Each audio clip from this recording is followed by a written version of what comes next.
বিশ্বনবী মুহাম্মদ রাসূলুল্লাহ সাল্লাল্লাহু আলাইহি ওয়াসাল্লাম বলেছেন, রাষ্ট্রীয় দায়িত্ব পালনকারী কেউ যদি এক টুকরা সুতা বা তার চেয়েও ক্ষুদ্র কোনো জিনিস খেয়ানত করে, তবে কিয়ামতের দিন খেয়ানতের বোঝা মাথায় করে তাকে উঠতে হবে। মাননীয় স্পিকার, আল্লাহ রসুল যে সরকার ব্যবস্থা প্রতিষ্ঠা করেছিলেন তা সত্যিকার অর্থে ছিল জনকল্যাণমূলক সরকার।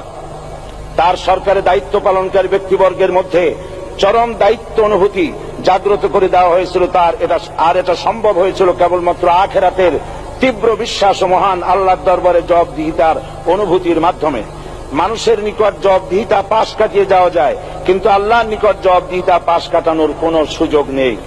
মাননীয় স্পিকার, নবী করিম সাল্লাল্লাহু আলাইহি ওয়াসাল্লামের সরকার ব্যবস্থাপনায় সবাই যেমন আইনের দৃষ্টিতে সমান অধিকার ভোগ করেছে, ঠিক তেমনি ভাবে রাষ্ট্রের নাগরিক হিসাবে সবারই মৌলিক চাহিদাসমূহ পূরণ হয়েছে।